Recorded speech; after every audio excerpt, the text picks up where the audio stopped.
Drone Pratap big ಬಾಸ್ನಿಂದ ಆಸ್ಪತ್ರೆಗೆ ಹೋಗಿದ್ದಾರೆ. ಅವರಿಗೆ ಆರೋಗ್ಯ ಕೆಟ್ಟಿದೆ. ಆದರೆ ಎಲ್ಲರೂ ಅವರು ಆತ್ಮಹತ್ಯೆ ಮಾಡಿಕೊಳ್ಳಲು ಪ್ರಯತ್ನಿಸಿದ್ದಾರೆ, ಅದು ಇದು ಸುಳ್ಳು ಸುದ್ದಿ ಹಬ್ಬಿಸುತ್ತಿದ್ದಾರೆ. ಸ್ವಲ್ಪ ಜನ ವಿಡಿಯೋದಲ್ಲಿ ವ್ಯೂಸ್ಗಳು ಬೇಕೆಂದು ಸುಮ್ಮನೆ ವಿಡಿಯೋಗಳನ್ನು ಮಾಡಿ ಹಾಕುತ್ತಾರೆ. ದ್ರೋಣ್ ಪ್ರತಾಪ್ಗೆ ಏನೂ ಆಗಿಲ್ಲ. ಅವನಿಗೆ ಅಲ್ಲಿ ಬಿಗ್ ಬಾಸ್ ಅಲ್ಲಿ ಸರಿಯಾಗಿ ಊಟ, ತಿಂಡಿ, ನಿದ್ರೆ ಎಲ್ಲ ಸರಿಯಾಗಿ ಸಿಗುತ್ತಿಲ್ಲ. ಅದಕ್ಕಾಗಿ ಅವನು ಸ್ವಲ್ಪ ಮುಂಚಿಂದನೂ ಸ್ವಲ್ಪ ಆರೋಗ್ಯದ ಪ್ರಾಬ್ಲಮ್ ಇರಬೇಕು ಅವನಿಗೆ. ಅದಕ್ಕಾಗಿ ಸ್ವಲ್ಪ ವೀಕ್ ಆಗಿದ್ದಾನೆ. ಪಾಪ ಅವನಿಗೆ ಎಲ್ಲರೂ ಕೂಡಿ ಸಂಗೀತ ಒಬ್ಬಳನ್ನು ಬಿಟ್ಟು ಎಲ್ಲರೂ ಅವನನ್ನು ಕಾರ್ನರ್ ಮಾಡ್ತಾ ಇದ್ದಾರೆ. ಎಲ್ಲರೂ ಅವನಿಗೆ ಟಾರ್ಗೆಟ್ ಮಾಡ್ತಿದ್ದಾರೆ. ಅವನಿಗೆ ಸ್ವಲ್ಪ ಮಾನಸಿಕವಾಗಿ ಹಿಂಸೆನೂ ಆಗುತ್ತಾ ಇದೆ. ಆಮೇಲೆ ಅವರ ಅಪ್ಪ ಅಮ್ಮ ಎಷ್ಟೋ ವರ್ಷದಿಂದ, ಒಂದು 2-3 ವರ್ಷದಿಂದ ಅಪ್ಪ ಅಮ್ಮನ ಭೇಟಿ ಮಾಡಿರಲಿಲ್ಲ. ಇವಾಗ ಒಂದೇ ಸಲ ಅವ್ರ ಅಪ್ಪ ಅಮ್ಮ ಬಂದರು, ಭೇಟಿ ಮಾಡಿದ್ರು. ಅದು ಅವನಿಗೆ ಒಂಥರ ಗಿಲ್ಟಿ ಫೀಲಿಂಗು ಆಗಿರುತ್ತೆ. ಅಪ್ಪ ಅಮ್ಮನಿಂದ ದೂರ ಇದ್ದೆ, ಪಾಪ ಎಷ್ಟು ಪ್ರೀತಿ ಮಾಡ್ತಾ ಇದ್ದಾರೆ, ಆ ಥರ ಎಲ್ಲ ಅವನಿಗೆ ಆಗಿರುತ್ತೆ. ಅದರಿಂದ ಮಾನಸಿಕ ಹಿಂಸೆನೂ ಆಗಿರುತ್ತೆ ಅವನಿಗೆ.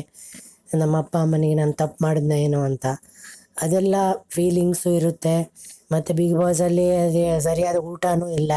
ಏನೋ ಗ್ರಾಸರಿ ಗಳಿಸೋಕ್ಕೆ ಗೇಮ್ ಆಡಬೇಕು, ಎಲ್ಲದಕ್ಕೂ ಗೇಮ್ ಆಡಬೇಕು. ಗೇಮಲ್ಲಿ ಗೆಲ್ಲದೆ ಇದ್ದರೆ ಸರಿಯಾದ ಗ್ರಾಸರೀಸು ಬರೋಲ್ಲ ಅವರಿಗೆ.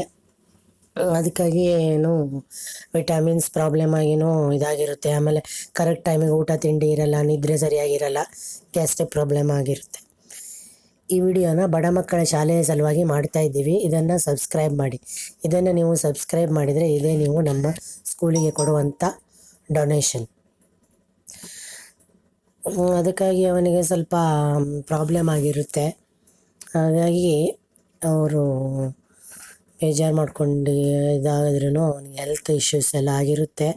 ಹಾಗಾಗಿ ಅವ್ರು ಹಾಸ್ಪಿಟ್ಲಿಗೆ ಹೋಗಿರ್ತಾರೆ. ಆದರೆ ಈ ನ್ಯೂಸ್ನವರು ಇವರು ಎಲ್ಲ ಈ ವಿಡಿಯೋ ಮಾಡಿ ಬಿಡ್ತಾರೆ.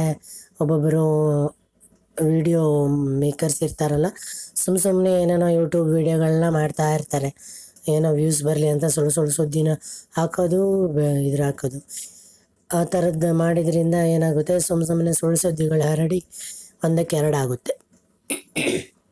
ಅವನು ಯಾಕೆ ಆತ್ಮಹತ್ಯೆಗೆ ಪ್ರಯತ್ನ ಮಾಡ್ತಾನೆ? ಆತ್ಮಹತ್ಯೆ ಮಾಡ್ಕೊಳ್ಳೋದಿದ್ರೆ ಮನೆಯಲ್ಲೇ ಮಾಡ್ಕೊತಾ ಇದ್ದ. ಬಿಗ್ ಬಾಸಲ್ಲಿ ಯಾಕೆ ಮಾಡ್ಕೊತಾನೆ?